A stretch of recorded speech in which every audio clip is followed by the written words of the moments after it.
Here. Aaron, Here. Carla, Here. Tom, Here. Chuck is here. We'll begin the meeting in executive session. So I'd like a motion for that. Move to go into executive session to discuss strategy with respect to collective bargaining, and that an open meeting may have a detrimental effect on the bargaining position of the public body. Is there a second? Second. Sean, Aye. Sarah, Aye. Carla, Aye. Aaron, Aye. Tom, Aye. Chuck, aye. Okay. Get everybody over there. All right.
Okay, I'd like to call the school committee meeting back to order. Sean, Here. Tom, Here. Aaron, Sarah, Here. Carla, Here. wait on Aaron. I see her. There she is. Just gotta get her headset in. Here. Muted. Here, okay. Welcome, everybody. So tonight's meeting will start with a public hearing on school choice. We'll then have public comment throughout the meeting, which can be done through the chat function. We will have a consent agenda. We have reports. We have a final vote, some final votes on the FY22 budget and capital plan, approval of the MSB SOI for Killam, and we'll then have a spring update and then followed by additional policy discussion. So, Mr. Robinson, yes. I believe you missed one item because it's at the very top of the page. We do have the MASBO Award presentation right after the consent. Yeah. And Margaret and Daniel are here. Okay, so we do need to do the school choice first. So is there a motion? Move to open the public hearing on school choice. Is there a second? Second. Sean? Aye. Tom? Aye. Sarah? Aye. Carla? Aye. Aaron? Aye. Chuck? Aye. Okay, Dr. Doherty, did you want to say anything? Yes, thank you. Just briefly, in your packet, I put several pieces of information regarding both the school choice law, which the school committee needs to opt out of or stay in every year by a vote by June 1st. And so I also put in a FAQ. I put in our projected enrollment for next year, and some other information regarding the actual law. Based on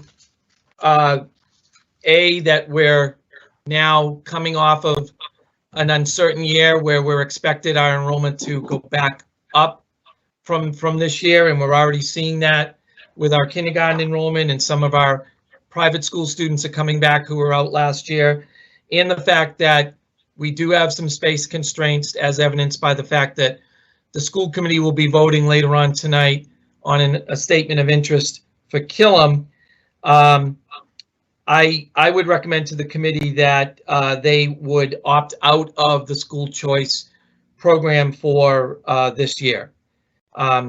This is an annual vote, so it's something that certainly could be addressed again next year or in future years.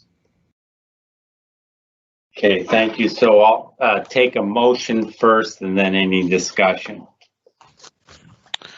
Move to opt out of the school choice program for the 2021-2022 school year due to space constraints and enrollment. Is there a second?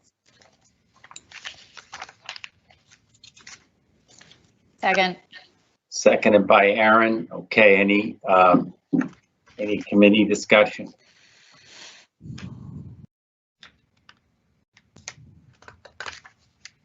John, can I just ask one question? You know, the space concern is a good one, but the space concerns aren't sort of consistent across the district and across individual classes, right? I mean, there's a lot of variability in the class sizes and different bubbles and that kind of thing. You know, what ability do we have as a district to let's say we're a school choice district? What ability do we have to sort of identify how many students we can take at certain levels? What does that look like? How much flexibility are we given there? You can certainly identify a level. So say we had some room at the middle schools. We could certainly identify that we could have up to 20 students apply for school choice. It would be done on a lottery basis. If you had more than the, say, 20 that applied to come in, there would be some reimbursement from the sending district. It's $5,000 a student. So that's how it would work. You can restrict it to certain levels.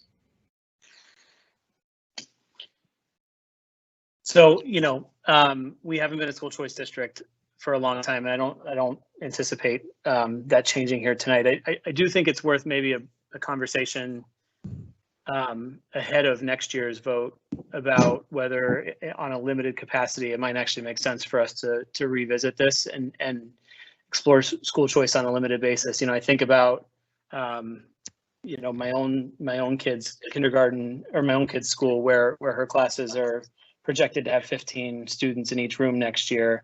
If we could bring in students who would come with $5,000 funding with limited incremental costs, that I would suggest that we probably want to have a broader conversation about sort of the implications and the strategy and that sort of thing going forward. I don't know if we're in a position to do that tonight, but anyway. First of all, the numbers that I am presenting to you right now are probably a little low because there are some students that are in private schools right now, particularly at the elementary level, that have not notified us yet that they are returning, although we are hearing from principals that they have been contacted by these parents. So I don't want you to look at those numbers and think, oh, I got classes of 15. So that may not be the case. The second is that when you do a school choice program, there is no restrictions in the students. So if 40 students apply for 20 slots and you do a lottery, those 20, if they accept, would be coming in. So you may have some students that may require, some additional services, which would. So those are the things you have to consider. That you don't get to pick and choose. Yeah, fair point. Students. Fair point. Nor would I want to, but yeah, good right. Point. It's not. And I'm not yeah. trying to sound negative about that. It's just your point is it's not fair to say it comes without any incremental costs to slot one extra student into a kindergarten classroom. Yeah, I hear you. Okay, thank you. Any other questions? Tom? Sorry, I'm trying to monitor the Q&A and jump back and forth to put raise hands, so apologies. So, I'm on the same mental mind length here that Sean is with regards to the potential of this. But I think that this year, we just don't know enough about who's coming back, right? I think after we look at next year's enrollment and we see where things are, and I also think we have to be cognizant of the Killam, MSBA process as well in part of this process as we think it through. But, it could be an interesting, for lack of a better way to say, revenue opportunity, which I don't know if that's where you're going, Sean, necessarily. But, if I just look at the numbers here and add it up to get us to 22, we're well over, 100 kids or so that you could add in the elementary levels to get to the 22 per classroom, just in these numbers. Obviously, that's going to change come fall. But if you use that number, that's 500,000.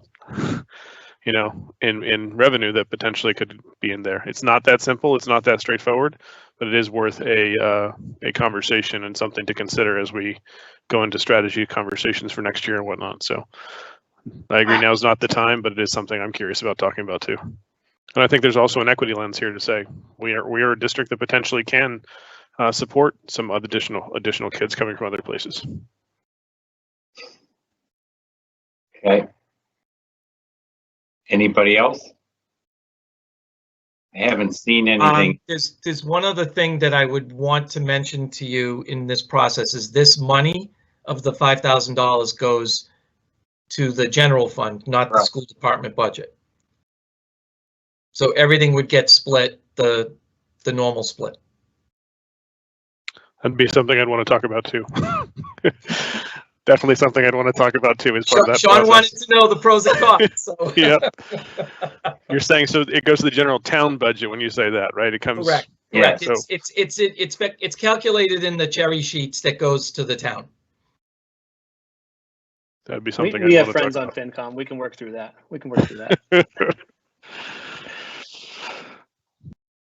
Okay. And I haven't seen anything in the Q&A, Tom. Nothing. There hasn't been anything posted in the Q&A, no. Okay. Is there we heard the motion, no other discussion. Ready for the vote. Tom, Aye.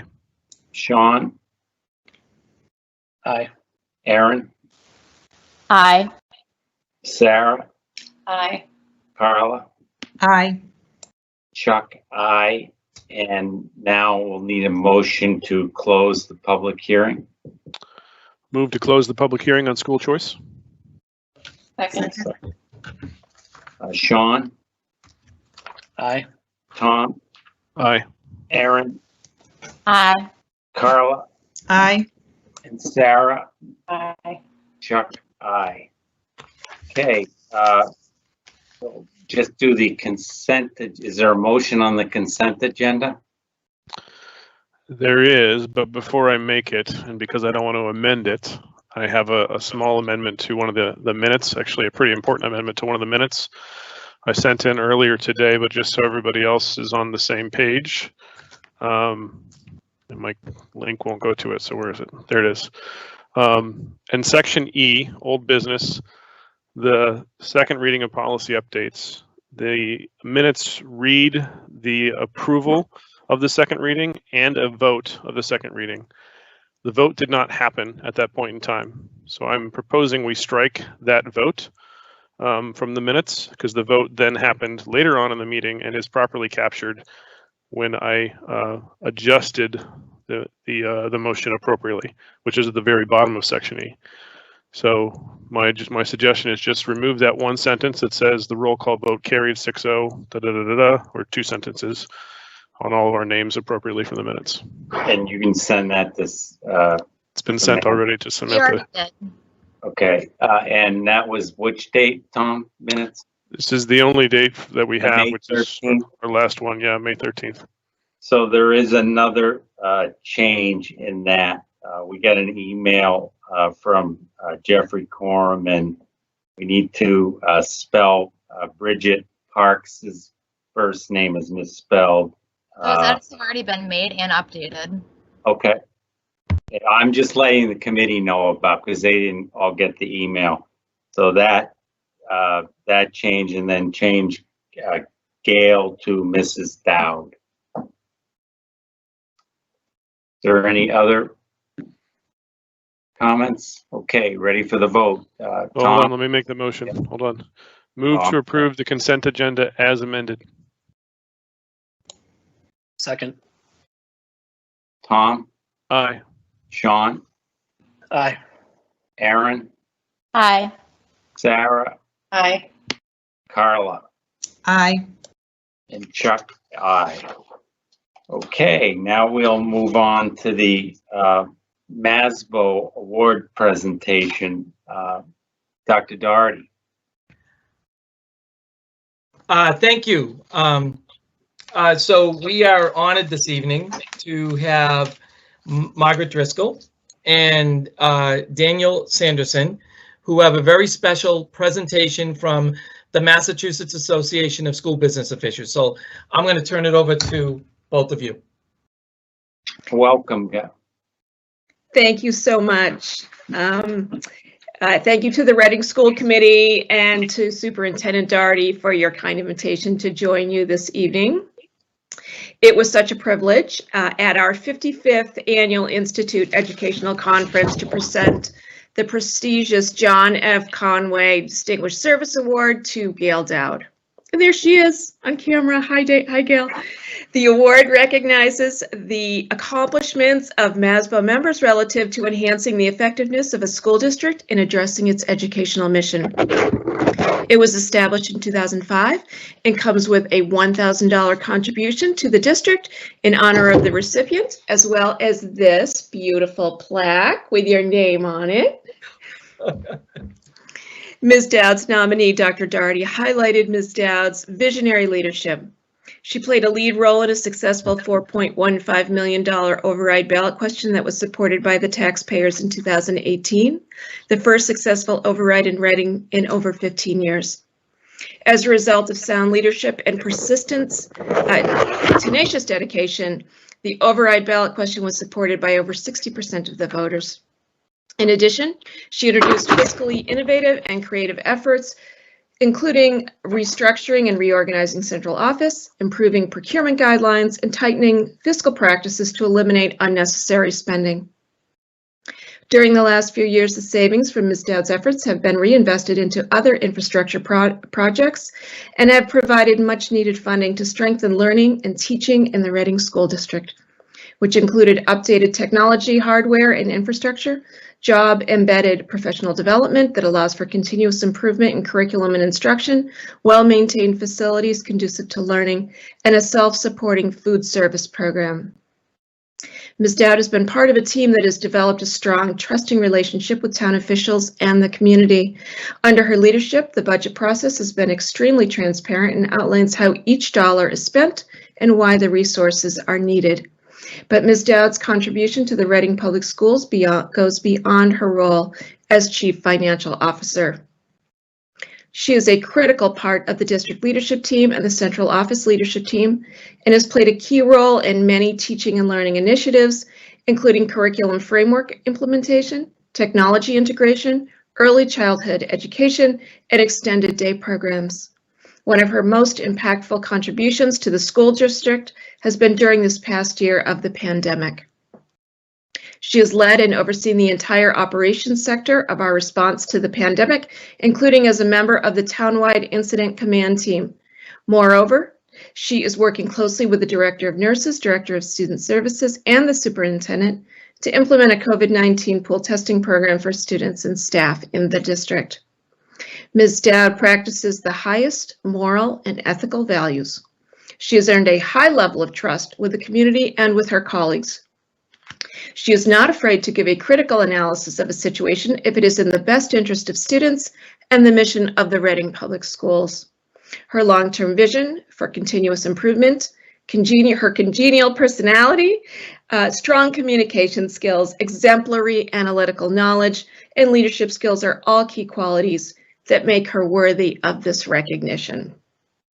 MASBO is very grateful to Kenmark Office Systems, Axion Business Technologies, a MASBO solution provider, for their sponsorship of this award.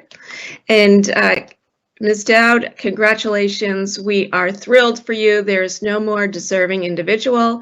You are really a remarkable school finance and operations professional, and you are a true leader in our collective field.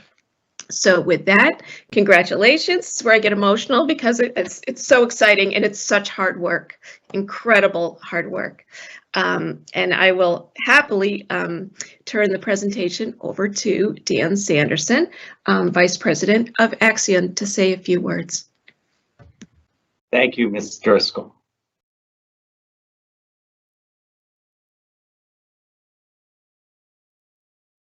I think you're on mute, Mr. Sanderson.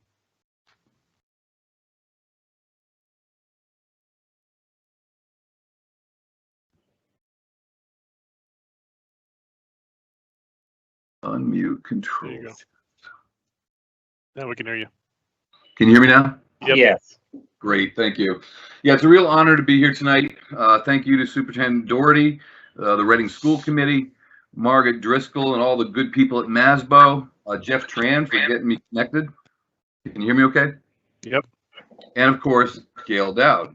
My name is Dan Sanderson. Kenmark and MASBO have had a long-standing relationship going back almost 40 years now. It's our most cherished relationship, Every year since 2005, Ken Marks proudly sponsored the John Conway Award, whose namesake was truly a great leader from Masbo. This year's winner, Gail Dow, did a masterful job in meeting the needs of Reading students, teachers, and the employees by furthering the district mission.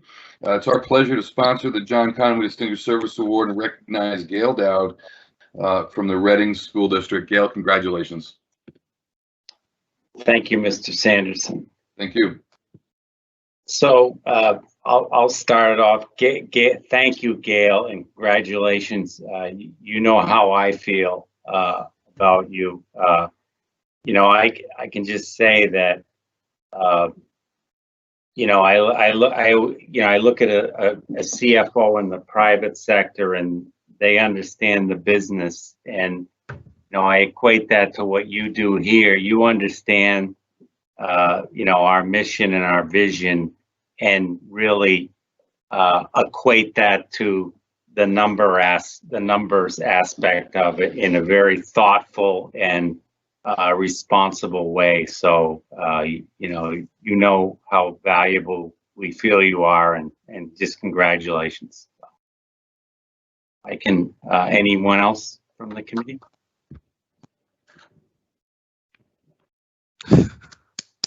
And I just want to take a quick moment. Thank you so much, Margaret. I'm definitely a behind the screen type of person, but thank you for your kind words. And I do have to give a shout out because you have been extremely instrumental in helping me in my journey when I came to the Reading Public Schools. So thank you for all of your help and guidance along the way. And I'll stop before I get choked up. Thank you. Okay. Thanks again. Thank you, Ms. Driscoll and Mr. Sanderson. We really appreciate you taking the time to come here and recognize someone who's extremely important to us. So thank you. Indeed. Thank you. Thank you very much. Thank you. Good night. Good night. Okay, we will go on to, thank you, Dr. Doherty. On to reports. Are there any staff reports, or is that going to be covered in the presentation? It'll be covered in the presentation. Thank you. And I don't think Bridget is here. No, she's probably at the choir banquet, chorus banquet tonight. Okay, so we can go right on committee reports. Sean? Yeah, just one quick report. Carla and I are members of the audit committee, and on Wednesday of last week, we met with Melanson, who audits the RMLD financial statements. Not much to report. It was a clean audit with no management letter. So good outcome there, and that is all I have. Sean, who would they? Are they? Does the audit committee decide on any testing that they're going to do for the next year or not? No, it wasn't. I mean, this was just to review the RMLD letter. So I suspect that those things would be on when we review the town piece. Okay, thank you. Tom? Nothing to report from my stuff. So Okay. Aaron will probably report the other stuff. Carla? Thanks, Chuck. In addition to the audit committee, I had an RCTV board meeting on the 18th. They are holding summer camp again this year. There's going to be 5 works of summer camp workshops, July 12th, 19th, August 2nd, 9th, and 16th. There's a full course description on rctv.org, and there are RMHS students who are helping with the camps. And we just got an update on the 3 classes that RCTV is teaching at the high school: TV, broadcasting, and film production. And it all seems to be going really well. Thank you. Great, thank you. Aaron? So Tom, I actually realized I don't have all the dates in front of me, so I might actually need your help. But I know CPAC is having their final business meeting of the year on Tuesday, June 8th, I believe it is, the 8th, Yeah, yes, June 8th. Yes. at 7 o'clock. But June 8th. at 7 o'clock. But I don't have the dates in front of me of we're doing one more training this We are. year? Yeah, Tuesday, June 15th, and June that will also 15th, be yes. covered in Dr. Doherty's update later on as well. awesome. Thank you. That was it. Thank you, Erin. Sarah? No reports tonight. I do not. One thing I did want to mention, and this is still in the planning stages, but we are looking at meeting live on June 10th. So we got to figure out how we want to be able to have the public potentially have the option to remote in. So more to come on that, and it will come quickly, but that is one of the goals we discussed with Dr. Doherty, I think it was last week or earlier this week. So, okay. We now have so Gail, put your Kleenex away. You got to come back up now. Need to find my unmute button twice in one meeting. All right. Do you want me to just jump into it? Sure. Or I'll So- jump into it and then hopefully Tom has motions. He does. I do. Perfect.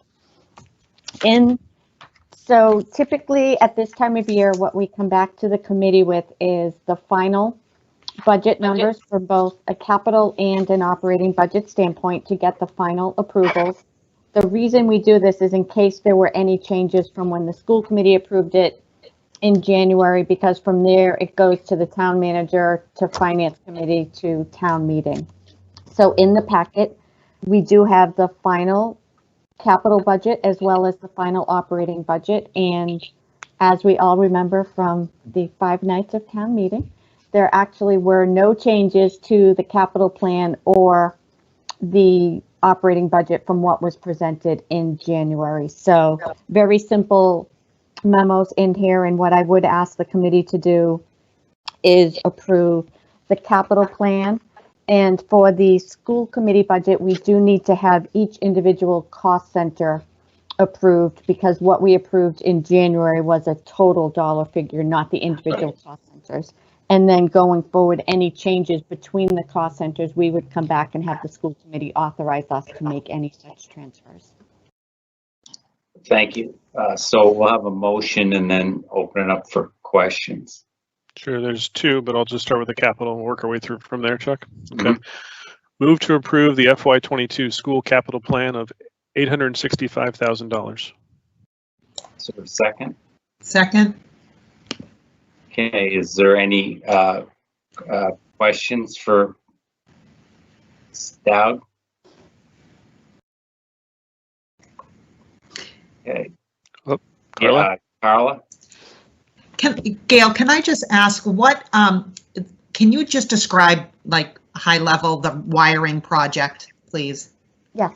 So what, as you may remember, this year we had funding to do an analysis of our, I'm going to say our wireless infrastructure in the schools to make sure that we are handling things correctly. We did do the access point upgrade a few years ago, and as we've added more devices, more technology, the smart boards, more students, we began to experience some issues with it. So this was to look at the current wiring as well as our configurations, and then we have money next year to address items that come out of that report.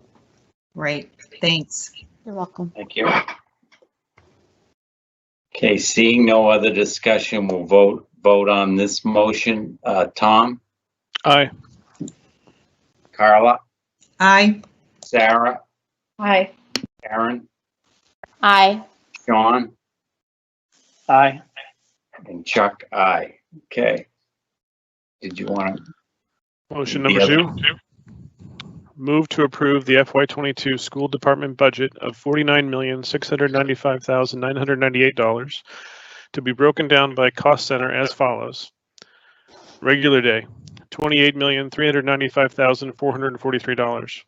Administration, $1,278,967. Special education, $16,329,409.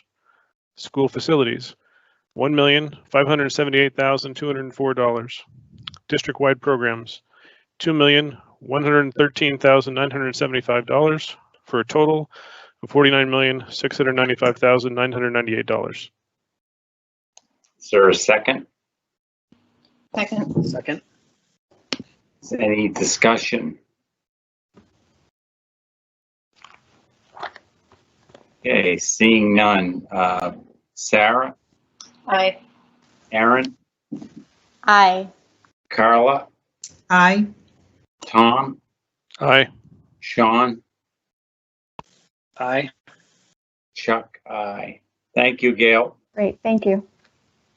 Okay, Dr. Doherty, were you going to do the presentation on the MSBA statement of interest? You're on mute.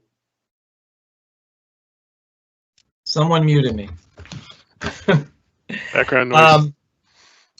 So in your packet is a memo with the actual motion as described by MSBA that needs to be read. And then in addition to that is a draft of the statement of interest that we will be submitting on by June 25th as per the deadline. There are actually two deadlines, just so you know. The June 1st deadline is for the accelerated repair program. We are not entering that program. Where the one we are in is for the building program. So what the statement of interest is a online application that we need to put in certain information, which you have the fully printed edition of. The steps that would be taken is, if you do approve this tonight, the next step would be on June 1st, it would go to the select board with a very similar motion. And then what would then happen is that if the select board approve it and we have to make any other minor adjustments, what we would do is then get the school committee chair's signature, the town manager's signature, and the superintendent's signature to be submitted before June 25th. So that's the process. I don't know, Chuck, if you want me to go over in detail the SOI. I know I did get a few questions today, which I'm more than happy to answer along the way. But you could see that we are focusing on two priorities. And I did work very closely with Gail, Joe Huggins, and Dale Gienap on this, since Dale did the master elementary plan and enrollment study for us, and that we're focusing on priority 5 and 7 at Dale's guidance. He felt that those were the two that would be most relevant to the Killam project. As you know from a previous presentation, we do have to identify a school building for the project to be assigned to. We can't just pick two buildings. MSBA will only look at one building project at a time for consideration. As we mentioned in a previous meeting when we discussed this, what would happen is, at this point, it just gets our foot in the door of the process. No money is needed. No money is committed at this point. No money is expended. Once we get accepted into the program, that is when the clock starts of the 270 days where we would need to get funding for a feasibility study and schematic version. None of that right now is part of this. So anything that deals with timelines and all that don't mean anything at this point until MSBA accepts us into the actual program, which by their timelines right now, we're probably looking at either a late winter or probably a late winter consideration. Okay, so thank you. So why don't we do a motion first and then we can open it up to discussion. Okay, so the motion is resolved, having convened in an open meeting on May 27, 2021, prior to the closing date, the School Committee of Reading, Massachusetts, in accordance with its charter, bylaws, and ordinances, has voted to authorize the superintendent to submit to the Massachusetts School Building Authority the statement of interest dated June 4th, 2021, for the Killam Elementary School located at 333 Charles Street in Reading, Massachusetts, which describes and explains the following deficiencies and the priority categories for which an application may be submitted to the Massachusetts School Building Authority in the future. Priority 5, replacement, renovation, or modernization of a school facility systems, such as roofs, windows, boilers, heating and ventilation systems to increase energy conservation and decrease energy-related costs in a school facility. This includes the installation of a fire suppression system, handicap accessibility throughout the school, and replacement of all plumbing systems in the building due to high lead content in the drinking water. Priority 7, replacement of or in addition to obsolete buildings in order to provide for a full range of programs consistent with state and approved local requirements. This includes, but is not limited to, addressing elementary enrollment increases over the next 10 years, providing adequate space for special education programs and related services, full-day kindergarten, English language learner services, and preschool expansion. And hereby further specifically acknowledges that by submitting the statement of interest form, the Massachusetts School Building Authority in no way guarantees the acceptance or the approval of an application, the awarding of a grant or any other funding commitment from the Massachusetts School Building Authority, or commits the town to filing an application for funding with the Massachusetts School Building Authority. Is there a second? Second. Okay, now we'll, if anyone has any questions for Dr. Doherty.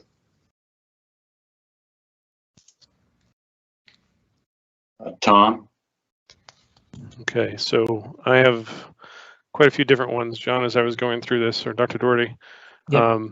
You saw most of them, I think, in email earlier today. So, if we start at it's the bottom of page 4, which is page 49 in our packet, there's a question that says, is this part of a larger facilities plan? And we have put no in there so far, but then just a few further down, we say yes, for is it part of a master education plan? Is there a difference for a master facilities plan or larger facilities plan versus a master education plan? And considering we've already talked about potentially doing some changes to Birch Meadow in the future as well, wouldn't we consider this part of a larger facilities plan? This would be part of the master plan, not the facilities plan. And so that's fundamentally different? Is there? Yes, a facilities plan takes a look at it's like our capital plan. Okay. We don't have. So if we have like a multi-stage, multi-year planned out plan like we do with our capital plan, that's what that would be. Okay. That makes it clearer to me. And then moving down to the next page, the students per teacher numbers. We say 20 here. Well, we're originally planning for 18, but DESE, we have like 14.8 for Killam. Is there a different calculation mechanism that leads to our numbers here? And will it be a problem at all if with MSBA if we don't match the DESE numbers? The number in the SOI is a class size number. The number in the DESE is you take the total number of teachers in the building and you divide by the number of students. So that includes art teachers, special ed teachers, any related service providers. So it takes that total number and divides by the total number of students to get that teacher to student ratio. This is class size. Okay. And we chose 20 as opposed to 22 is more of an average, or is that where we're at now at Killam? 20 is about where we are right now. That's why I chose 20. Okay. Moving down. But to that point though, Tom, I will look to see how they define it. It's a good point. I'll look to see if that's the number they want me to use or this number. Okay, thank you. Moving down to the bottom of page 5, which is page 50 in our packet, where we talk about the timeline for financing and approval. And given how delayed they were this year, does it make sense for us to give ourselves a little bit of wiggle room in our answer here and say, either the April 22 town meeting or the subsequent November 2022 town meeting, depending upon when MASB approves our acceptance into the program, as opposed to firmly putting us into the April 2022 bucket? Does it matter? It may not matter, but I can add some language that makes it a little bit more approximate. the same would be for the last line on that, where it's November 2023 or April 2024. Yep.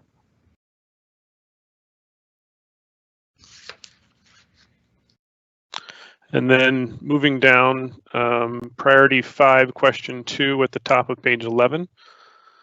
In here, we seem to have some conflicting years versus the rest of what we've supplied in the SOI.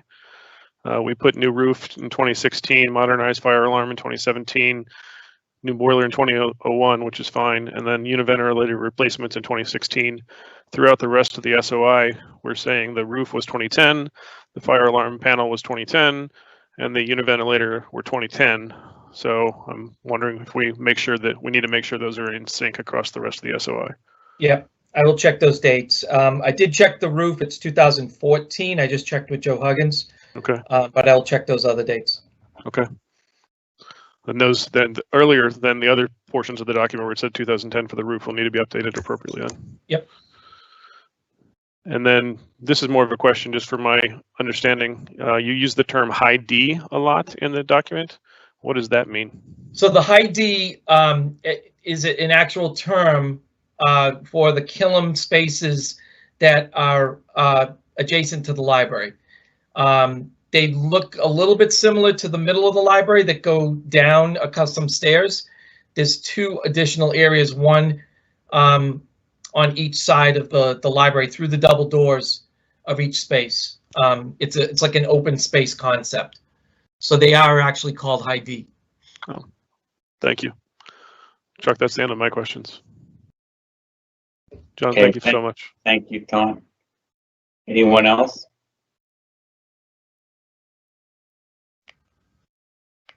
Carla?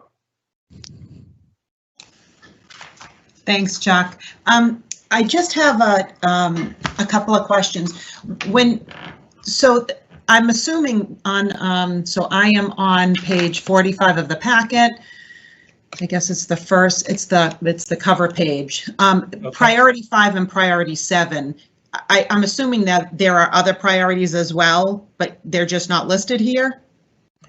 There are 8 priorities that are that you can include in a statement of interest. Okay. The 2 that and those are listed here. Okay. You're talking about page 4, right? No, it's on page 45 of the PDF. No, I'm sorry, the page on the actual application. Page, you're right, it's page 4 of the application. Okay. So there are 8 priorities you can apply for under the, you can apply for more than one, but for Killam, 5 and 7 are the 2 that make sense. Okay, so you're just lifting that language verbatim? Is that right? Yes, that's where we get the language from.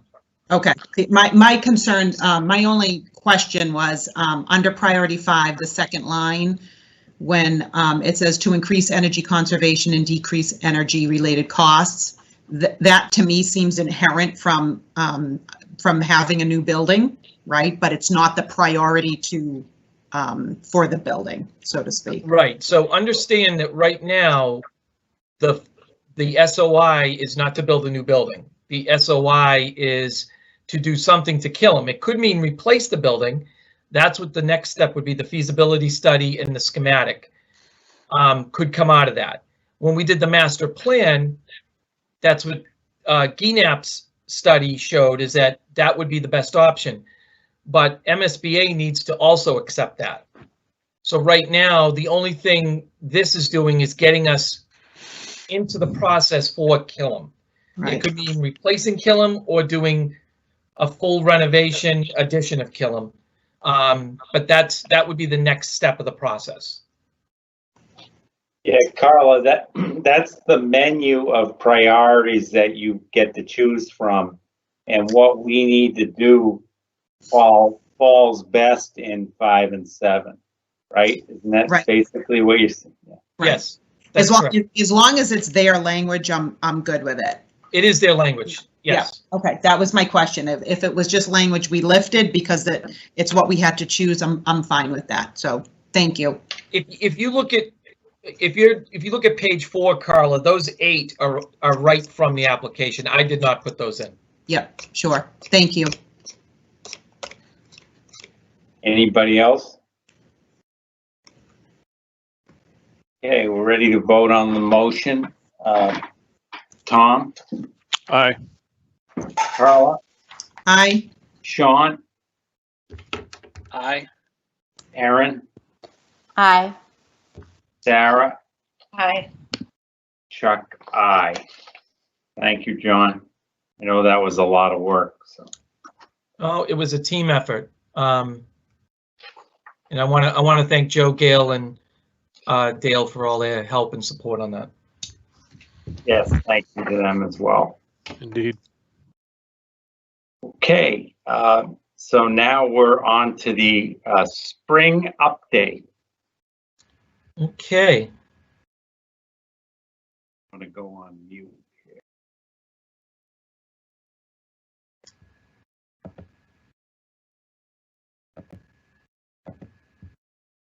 I have to be able to get access. Here we go.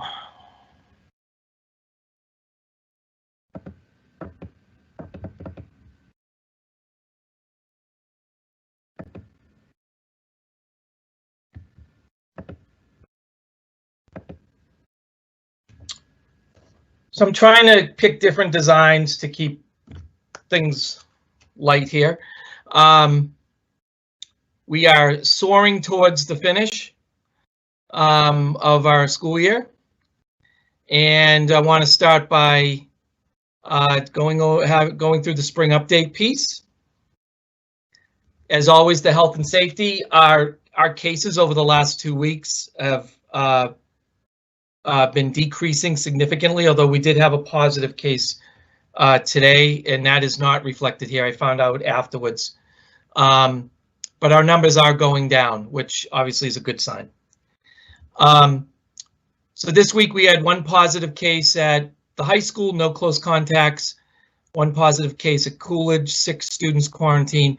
And today we did have a positive case at Barrows, 19 students were quarantined.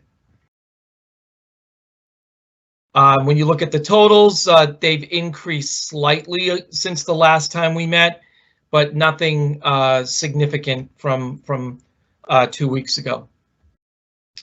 Our pool testing continues to be very successful. Again, I want to thank our nursing staff for all of the work that they're doing in conjunction with Medics, the company that's doing the pool testing with our nurses. We have now had, since February, 2,502 tests. 23 pools have been positive during that time. This month, we've had 7 positive pools out of 985. Vaccinations, another good sign. We've had over the last 2 days, 3 very successful vaccination clinics. I want to thank Mary Juliana for all of her work in coordinating it, along with the school nurses from Coolidge, Parker, and the high school. We also had some of our retired nurses come back to help support us, and I want to thank the Reading Fire Department for their support. They brought in paramedics for us to watch the students after they received their vaccination, to make sure for the 15 minutes to make sure they were okay.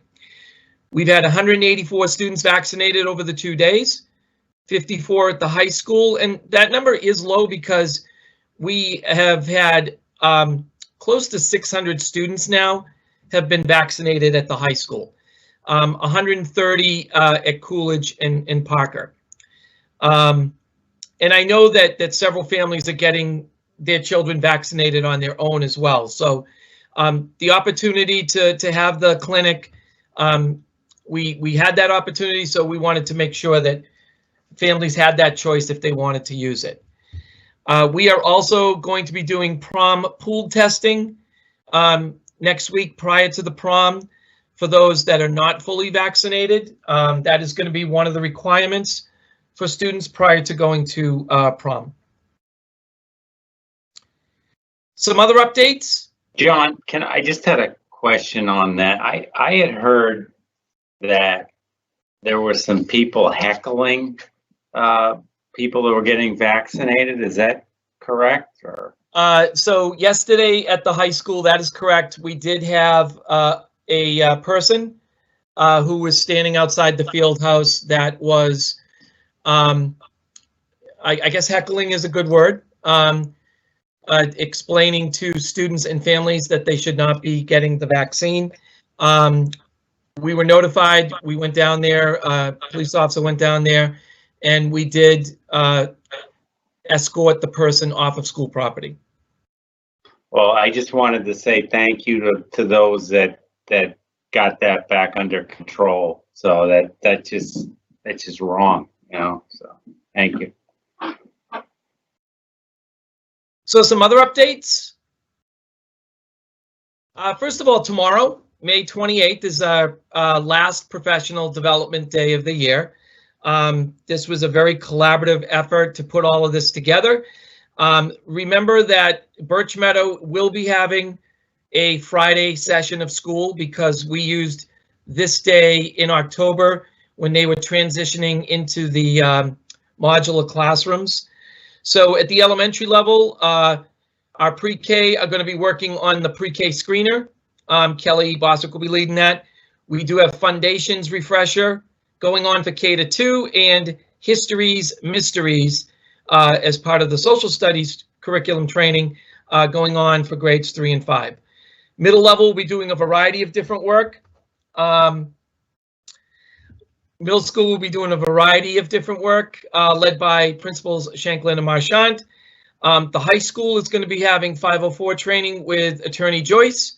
And then in the afternoon, they'll be working on with the senior class event, which is the substitute for the all-night party. It's essentially the all-day party, where I think it's 2.5 hours, and there's all kinds of different types of games and food and things like that. It'll be a good opportunity for the kids to connect. We also have our specialists are going to be having a lot of training going on. There's going to be some training going on for our guidance and school psychologists and school nurses. Lynn Lyons is coming in to do some training on managing and preventing anxiety and depression. Some of our staff, special education staff, are going to be doing work time around the Crafting Minds workshops. Special education is also going to be working on Project Read under the direction of Allison Wright. We do have a group of library media specialists and technology specialists who are going to be working on the digital literacy standards. Our paraprofessionals who will be in tomorrow are going to be working with Kelly Decato on different tools of the trade of paraeducating.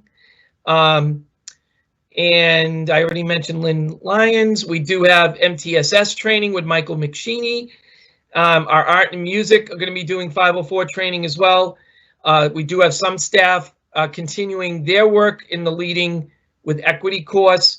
And then we do have some staff that have been working on UDL all year with Emily Pat from SEAM, and they will be doing work with Emily. So you could see there's an awful lot going on tomorrow, but all good work, all aligned with our district improvement plan.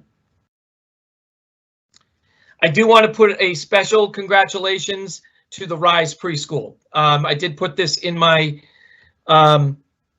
letter this past weekend. The Rise Preschool is been selected as an exemplar preschool by the Office of Special Education Programs. And it's being selected because of their exemplar pyramid model for Massachusetts. Here are some of the accomplishments that were highlighted by the state. All 11 classrooms are implementing positive behavior supports and teaching the pyramid observation tool. The program works in partnership with our community preschools. So We have several preschools in Reading, and RISE, under the direction of Kelly and Jen Stice and Allison Wright, have been working very closely with our local preschools.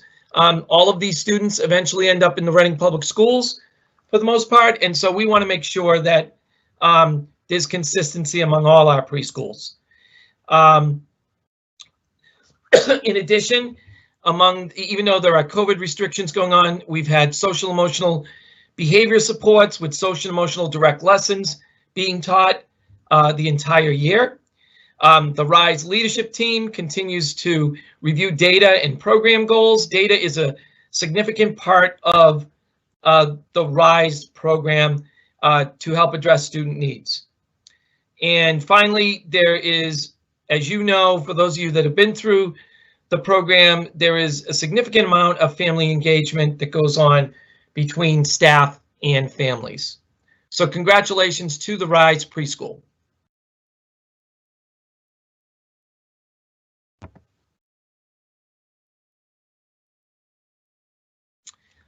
Just a reminder that student services are continuing their office hours for the remainder of the school year.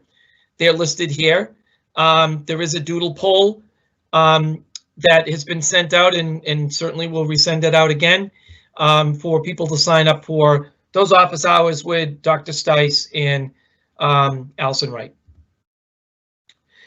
I want to talk a little bit about the updated graduation guidance, and we did get a new guidance this afternoon, which I have not read yet. Actually, we got it in the middle of this meeting.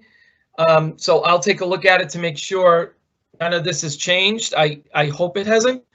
But as of right now, most of this is now moved to an advisory or optional level instead of a mandated level for outdoor events. So when outdoors, students are not required to wear masks, and students should distance as feasible. Effective on the 29th, outdoor graduations, attendees and staff are not required to wear masks. They're encouraged to distance themselves. Again, it's an advisory and not a mandate. They are encouraged to wear face coverings if they're not vaccinated. If people are uncomfortable and they have been vaccinated, they are more than welcome to wear face covering. The diplomas are now going to be handed out instead of put on a table for the students to pick up, and cleaning will continue where needed. So looking at what does this mean for our graduation, and this was sent out by Principal Boynton to the senior families. Graduates will have up to 6 guests, and that really is because of the capacity of the bleachers. So 2 will be on the field with the graduate or graduates if twins, and 4 in the bleachers. People are not required to wear masks. Family pods are socially distanced. People will be seated in the bleachers. There will be a QR code for guests to scan as they enter the bleachers. That way we can just keep track for contact tracing purposes. School committee chair and vice chair will be handing out the diplomas. Parents and guardians may still accompany the graduates as they receive the diploma as the family wishes for picture opportunities. Parking, there is no restrictions. Last year there was, and there is no limit on cars per family. But as we know, there is limited parking around the high school in terms of the premium spaces. So it may make sense to carpool. What is going to stay the same from last year, graduates and their families will arrive at staggered start times, and then they're going to enter through a pre-identified gate. That way we don't have masses of people entering through the same gate.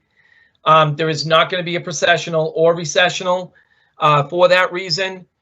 We already talked about where the graduates sit in the social distancing. There will be one soloist for the national anthem.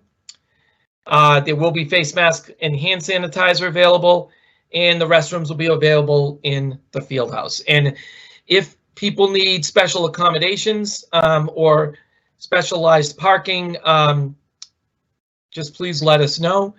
And we're obviously looking forward to the accomplishments. There's going to be 3 student speeches, is my understanding. Dr. Boynton and myself will be also making remarks, and then we'll go from there with the diplomas. John, I just had a question. I know it's operational, but why is it that we're not having the processional and recession? I mean, that's part of the pomp and circumstance. Is there a safety reason for that, or why is? I really don't have the knowledge base on answering that question. I know that there is some logistical challenges with doing it. I don't know if it's a safety issue, but that's really all the information I have on that. Okay, thank you.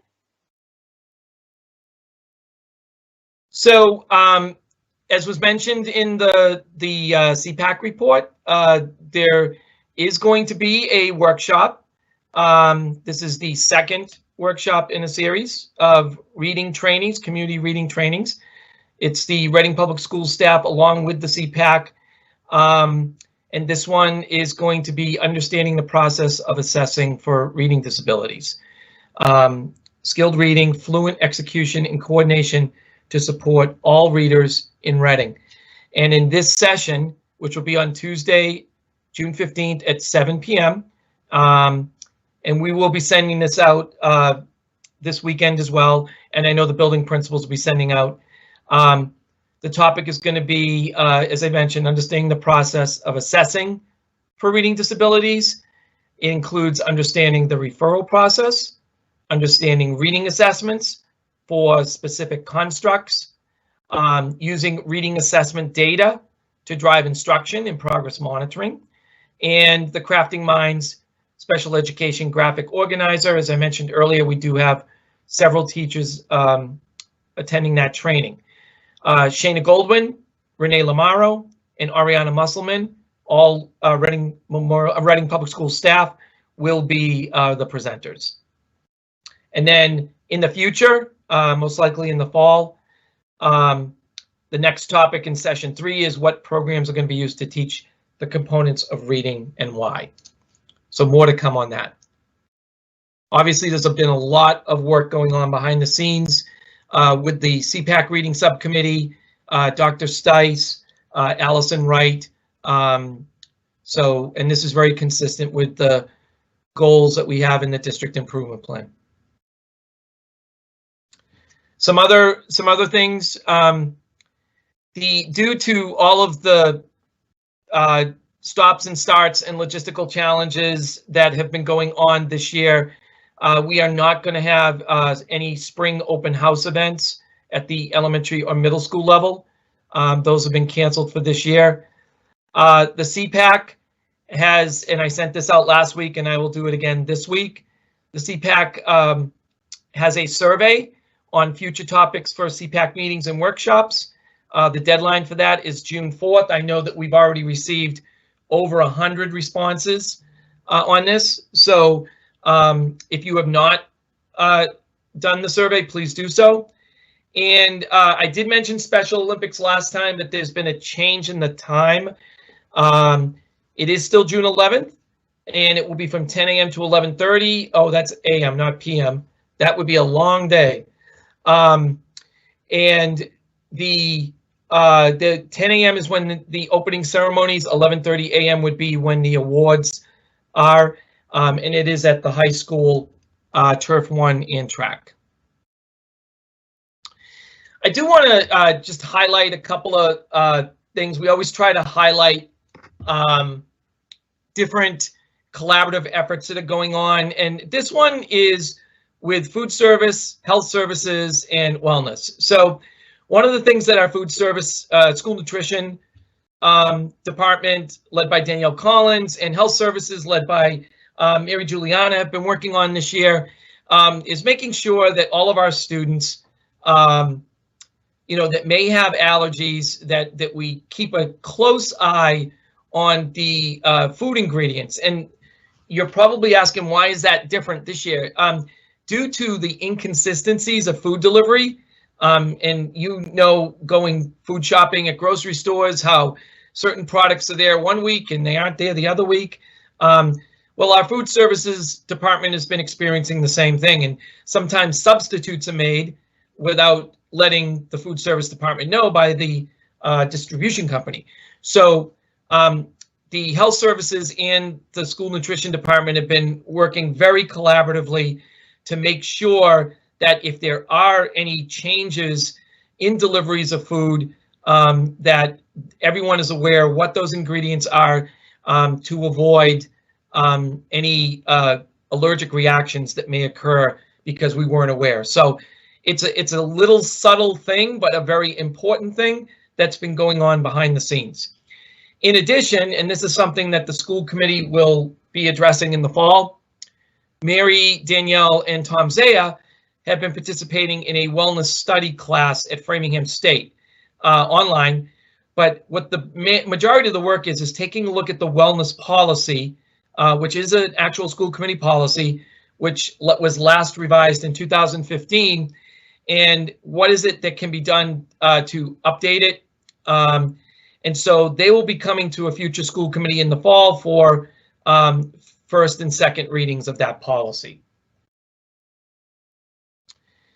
Some updates on the searches. The assistant superintendent search, as you know, has been completed. Sarah Hardy. I had the opportunity to meet with Dr. Hardy yesterday, had a great conversation with her about the different programs that are going on and where we are moving forward as a district. And so that was a really great conversation. Our HR director search is in process. We are continuing to aggressively look for that position. RMH principal is Kevin Tracy. The Birch Meadow principal, unfortunately, as I communicated to the community this week, we did have to reopen that search, and we are looking at applications for both a permanent replacement and a interim replacement for 1 year. Joshua Eaton, principal, is Caitlin Shelburne. I also announced that to the community earlier this week. Caitlin will be visiting Joshua Eaton in the near future, going through on a site visit. I talked to Mrs. Ippolito today to start making those arrangements. The Parker assistant principal, Jay Pelledge, who is from currently from Lincoln Public Schools, and the MECO director search is in process. So that's where we're at with the search updates. Hey, thank you, John. Tom had a question. Yeah, quick question, John. I know we haven't put it on here necessarily, but it is in the budget for next year, and the time's coming for the end of this year, so presumably this person may need to be ready to start soon. Have we started their posted the process with regards to the special education literacy coach? Is that job posted yet, and have we started receiving any resumes for it? So we are actually in the process of looking on whether or not that will be an internal appointment based on qualifications of staff members. So once we make that determination, then we'll be determining if we need to post it. Okay, so it will be posted internally at least, so everybody internally could apply for it. That's what you're saying? Not necessarily. We don't necessarily need to do that. Okay, thank you.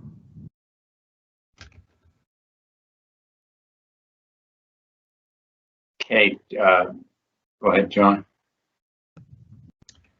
So in terms of future dates, just to put onto your, and this is in the calendar, the select board meeting is on Tuesday night. June 6th is graduation, and then we have meetings on the 10th, the 14th, and the 21st. We are still looking at what agenda items are going to go on each of those 3 dates. There are 2 thank yous I'd like to give this evening, and they are talking about behind the scenes. We have 2 food service employees who work tirelessly behind the scenes, Carlene Seaman and Jerry Donahue. Carlene is the assists at the district level with the food service program, working very closely with Danielle Collins and Jerry. Jerry is the secretary for the food service program. I believe she's been here 23 years. Both of them have been very visible and very involved during the pandemic in making sure that our food service program is running on all cylinders in coordination with the work that Danielle is doing. So it is not uncommon to see Carlene and Jerry putting together all of the food for food distribution and for other food programs that are going on. They will pitch in when there are absences going on throughout the district in the different schools serving meals. So just a special thank you to Carlene and Jerry for all of the work that they are doing. And finally, the students. So this is Coolidge Middle School. We're going to be highlighting primarily this week. Coolidge sixth graders had an opportunity to go to Nahant Beach recently and participate in their annual kite day, which last year obviously was canceled. So this was a great opportunity for kids to go back to some normalcy of things that they used to do. This is an interdisciplinary project that involves math, art, and science. And here are some more students with their kites. We also have, this is an outdoor laboratory experiment that's going on at Coolidge. This is the Coolidge Equity and Diversity Club. This is a club that's been meeting regularly virtually, and then recently now they're starting to meet in person again. And they have been involved in a variety of different activities throughout the school. And this is Marlene Lifshin, who is one of the advisors for the program, working with a student on one of the activities, team building activities. So that is everything. Thank you, John. Excellent update. Does anyone from the committee have anything? Carla? Great. Thank you, Chuck. Thank you, John, for that presentation. Can I ask you a question, just going back to when the quarantining and when there's a positive case in the school? Have we fine-tuned our ability to actually see who was compromised or which students were within the 3 feet distance of a student who was tested positive? Because that's why you see less and less quarantining at the middle and high school. You still see that number higher at the elementary because students at the elementary do not stay within 3 feet of each other. Do we have numbers on incidences in elementary schools where we have quarantined an entire class, and what percentage, or do we have any cases of those students actually coming back testing positive? Like recent. I don't have those numbers off the top of my head. I'm sure Mary does, but okay. We are following the 3-foot guidelines. And as I said earlier, it is very difficult for elementary students to stay within the 3 feet. It's much easier for a middle or high school student to do that. Sure. Out of an abundance of caution, we still have kids that aren't actually elementary is not vaccinated. So that's why we're continuing to focus on that plan. I guess and I understand that, and I appreciate that. I look at how much time we have left in school, and I would hate to see classrooms or kids kind of end their year quarantined. If there was a risk assessment done and we really didn't have kids who were catching it from a child in the class. If we could look at the numbers just to kind of stop that type of extended quarantine. Yeah, I would feel very uncomfortable doing that at this point, Carla, where that population is not vaccinated. All right. And we have done that. We have not at times isolated those kids if we know for a fact that they have not been within 3 feet. Right. But, you know, we have had some in-school transmissions at the elementary level. Right. I Of understand. those. So, in fact, it's been higher, and Mary and the school nurses have thoughtfully assessed that case-by-case basis. Right. I guess I would like to see if the numbers are there. I understand it. If the numbers aren't there, maybe we could take a look at it. But I understand it. So thank you. Thank you, Carla. Anybody else? Okay. Thank you, Dr. Doherty. So. Chuck, if it's okay. Yep, I was Yep. just gonna ask you. Yep. Could have the rest of the staff enjoy their evening. Yes. Okay, so we're on to the second reading of policy ACE. We want to Move to approve the second reading of policy ACE. Is there a second? Second. Okay, Move to waive the reading of policy ACE. is there a second? Second. Okay, Sarah, Aye. Sean, Aye. Aaron, Aye. Carla, Aye. Chuck, I. Tom, aye. Tom, I'm sorry, Tom. Okay, any discussion? Tom, I have one amendment, and that is in the cross-reference where we have changed it rightfully to IHBA. We forgot to change the actual name of the policy. So my amendment is to strike programs for disabled students and replace it with programs for students with disabilities, which is the name of policy IHBA. okay.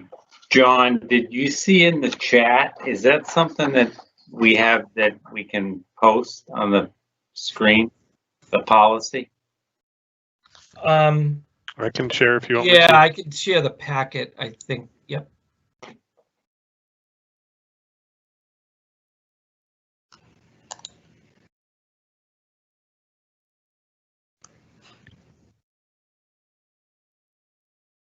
You're doing it, John? Yeah. Okay.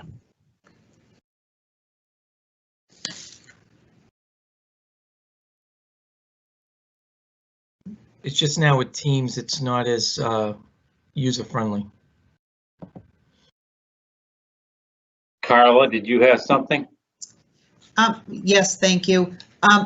So on page 2, under number 1 and number 2, there's handicap, and I'm wondering if we need to change that to disabled again. It is changed to disabled. It isn't, but she's saying. Oh, the second portion of it, basis of Yeah. handicap. Yep. There are two times handicap or handicapped appeared under number 1 or 2. Great catch. Hold on a second. I'm trying to figure out why this isn't.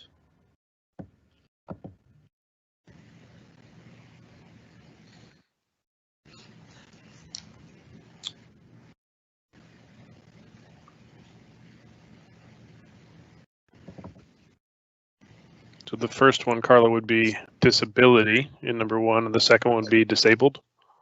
Disability is unfair to the extent possible. Yes. Disability and disabled.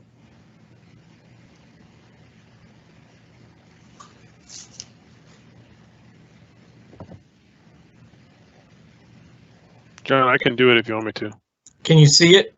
I can see your desktop with all your Yeah, files. that's not gonna work. Tom, why don't you? Yeah, why don't you do it? There's something with my Teams for some reason I can't.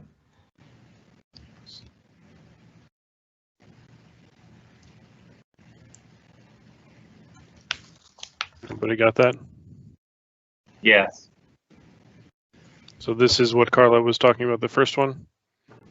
We'll change that to disability on the basis of disability is unfair.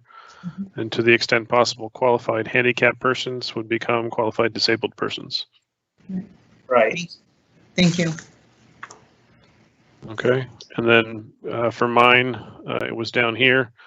Programs for handicapped disabled students can become programs for students with disabilities. And just the cross-reference is over here, which is IHBA, programs for students with disabilities.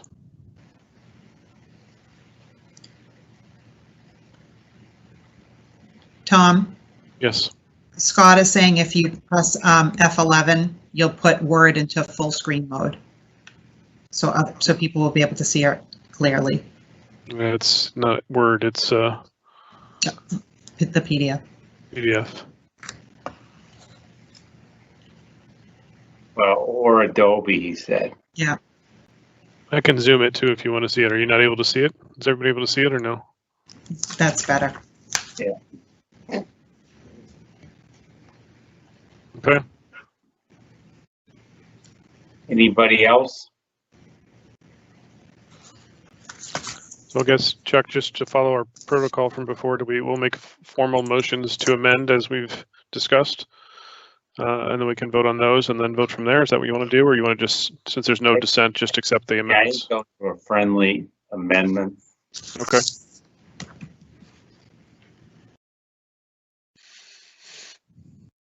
Okay, so we're ready for the vote. Carla, Aye. Sean, Aye. Sarah, Aye. Aaron, Aye. Tom, Aye. Chuck, aye. Okay, thank you. Now we'll move on to policy BID. Okay, so move to approve the second reading of policy BID. Is there a second? Second. Second. Move to waive the reading of policy BID. Second. Second. Carla, Aye. Aaron, Aye. Sean, Aye. Sarah, Aye. Tom, Aye. Chuck, aye. Okay, any discussion on this? Do we need another vote? That was Not that yet. was the waive the reading vote right there, Carla. Okay. What about the, Well, we have to, we'll vote on it as soon as anyone wants to make any changes Okay. or not make any change.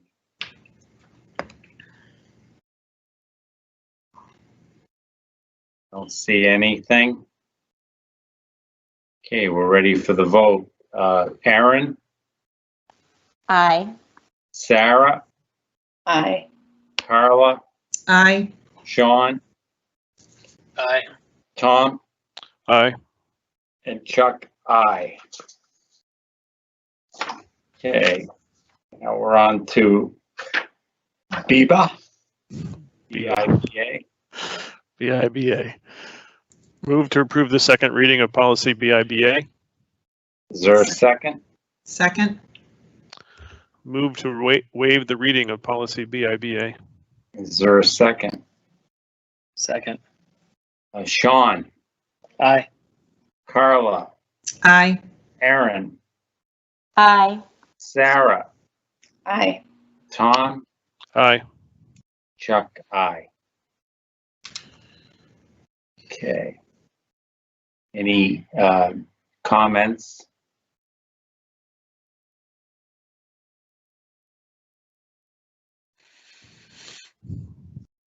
Okay, seeing none. Tom? Chuck, just Sure. one thing. I was slow to get to my unmute button here.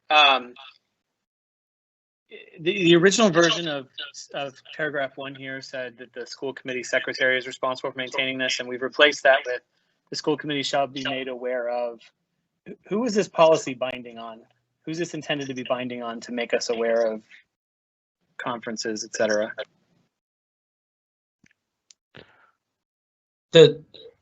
it would be the school department. The superintendent is by law the secretary of the school committee. Okay. So it'll be the superintendent's office. So Yeah. not necessarily, it could be the superintendent or it could be someone else, correct? I mean, yeah, most of you get your MASC. information from MASC. Right. Yep. I was going to say the same thing. We get mailings from MASC that tells us when the conferences are as well. So, Yeah, and so where I'm going with this is in practice, I'm not sure that we see or expect the superintendent to be regularly calling our attention to events. And I'm wondering if, you know, just being pragmatic, if striking that first new sentence makes sense. You know, the rest of the policy still holds, I think, but if striking that first new sentence makes sense. this one is what you're talking about? Yes, thanks, Tom.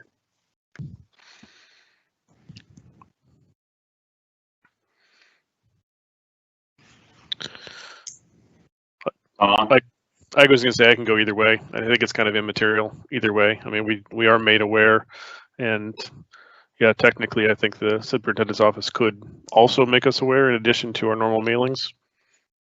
Could go either way on that one.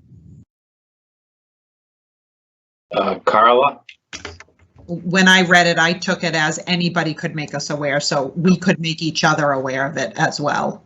So.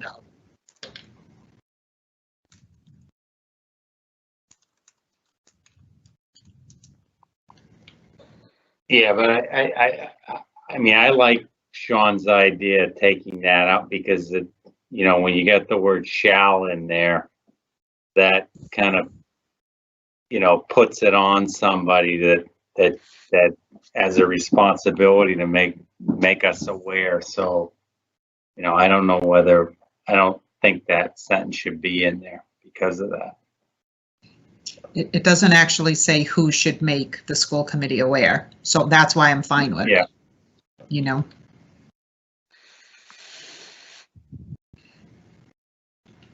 Anybody else? Sean? I mean, at the end of the day, I agree with Tom that it's immaterial, and Carla, it's probably for the reason you cite. You know, if nobody is responsible for making us aware, then there's no accountability. I'm not sure it's a good practice to write policy that includes imperatives for unnamed individuals. Right. So that's all I was getting at.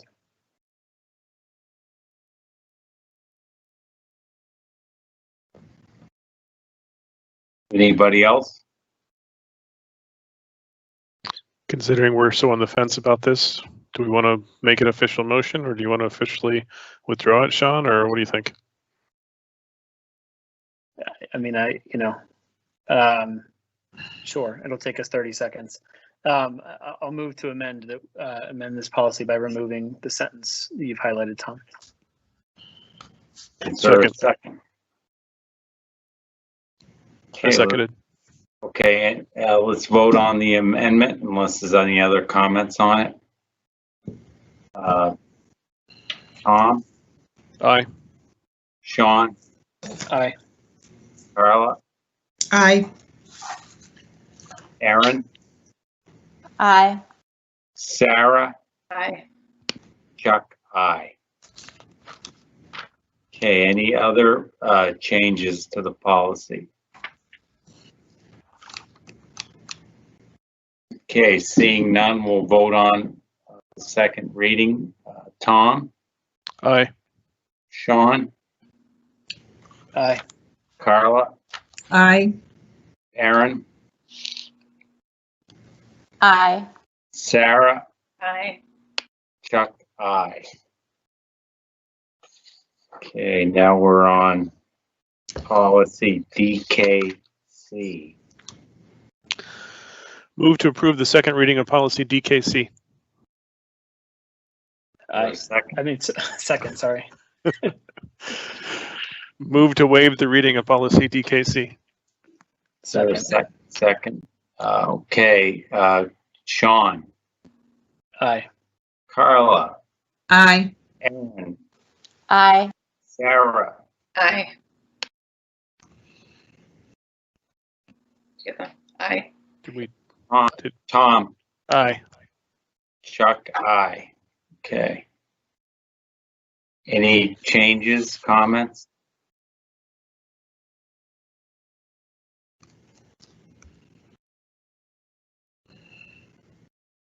Carla? Do we want to, third paragraph down, third line, the request is made by the chair or the vice chair?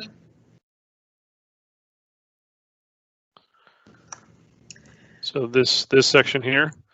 So what this is saying is when the chair makes the request to travel, the vice chair has to approve it. When anybody else makes the request to travel, the chair has to approve it.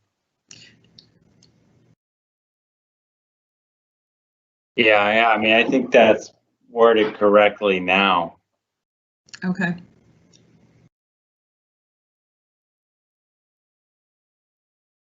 You don't want the vice chair approving their own travel.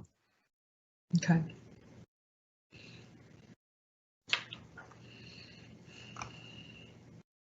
Anyone else? Okay, seeing none, ready for the vote. Aaron, Aye. Sarah, Aye. Sean, Aye. Carla, Aye. Tom, Aye. Chuck, aye. Okay, thank you, everybody.